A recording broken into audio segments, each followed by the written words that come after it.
Se pone triste contemplando la ciudad. ¿Por qué te vas? Como cada noche desperté pensando en ti y en mi reloj todas las horas vi pasar. ¿Por qué te vas? Todas las promesas de mi amor se irán contigo. Me olvidarás, me olvidarás. Junto a la estación no lloraré igual que un niño.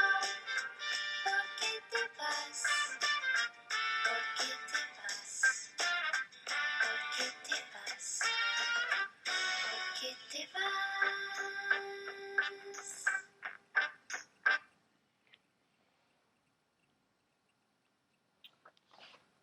C'est donc dans une longue période d'un somnolent enfermement qu'elle couva fébrilement la maladie. Malgré la persistance de la perte de goût et de l'odorat, elle se persuada que ça ne pouvait être la maladie, puisqu'elle était protégée. Le médecin le lui confirma lors de sa visite du vendredi. Tout de même, il ajouta un sirop contre la toux, qui commençait à faire du vilain dans sa trachée. La factrice lui livra le remède seulement le lundi, alors que les quintes se multipliaient et duraient de longues et épuisantes minutes. Cela faisait une semaine que Chantal ne sentait plus la camomille et le jasmin de ses bougies préférées. La toux s'était calmée. Sur les conseils du doc, elle buvait beaucoup d'eau, sans y prendre goût. Elle ne s'exposait pas au courant d'air non plus. La gêne respiratoire s'accentuait de jour en jour. Ses jambes ne la portaient jamais plus loin que d'une pièce à l'autre, d'un fauteuil de velours à une chaise en paille. Le matin du 15e jour, c'est Amélie qui la trouva, à demi morte, engoncée dans ses draps, sous l'édredon qu'elle avait ressorti pour lutter contre le gel, ce gel qui lui glaçait les os. Elle claquait des dents, respirant faiblement, péniblement.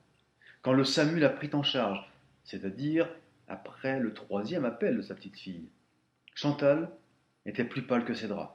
Elle ne tenait ni debout, ni assise. Les yeux mi-clos, elle parlait par monosyllabes.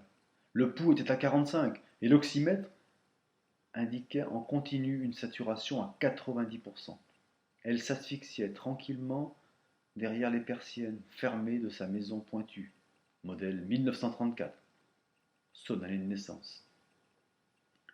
Le matin de ses obsèques, le chroniqueur radiophonique le plus entendu du pays ne tarissait d'éloges sur les bienfaits de cette modernité permettant d'un seul flash de consulter vos données personnelles, celles attestant de votre état sanitaire, du niveau de sécurité que vous avez atteint.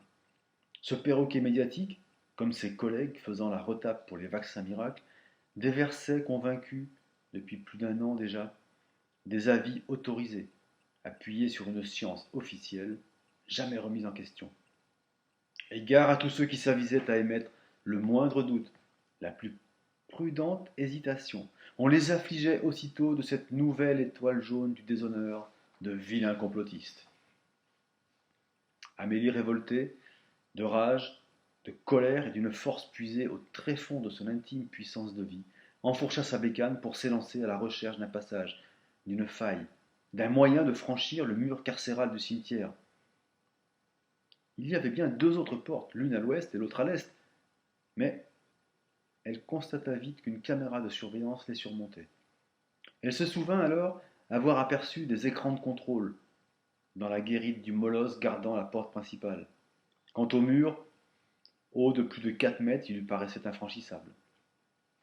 Le tour rapide du cimetière la ramena naturellement au petit banc, où les 3 amies désemparées se tenaient toujours assises, attendant la sortie du cortège pour tenter de s'y infiltrer à rebours. La jeune femme leur proposa alors le coup de la diversion. Si l'une d'elles feignait le malaise et venait à chuter juste devant son mirador, il serait bien obligé de lui porter assistance, puis d'appeler des secours. Amélie en profiterait pour se faufiler à l'intérieur et rejoindre la cérémonie qu'un diktat idiot et méchant lui interdisait de suivre. La malice au coin des yeux, les 3 femmes quittèrent leur position en bavardant. Au bout de 20 pas, presque sur les pompes du funèbre vigile, Marie-Claire s'effondra brusquement, les yeux révulsés, les pattes tordues, un filet de bave aux commissures. Son passé de comédienne amatrice lui permit de simuler l'attaque cardiaque à merveille. Cerbère en eut la tronche toute retournée. C'est penaud, les bras ballants, qu'il déposa un genou en terre pour se pencher sur la faible respiration de la tragédienne à l'agonie. Son auscultation désordonnée laissa bien le temps nécessaire à Amélie pour se faufiler en loose dé dans les contre-allées du boulevard des Allongés. Bajo la penumbra de un farol se dormirán todas las cosas que quedaron por decir. Se dormirán junto a las manillas de un reloj.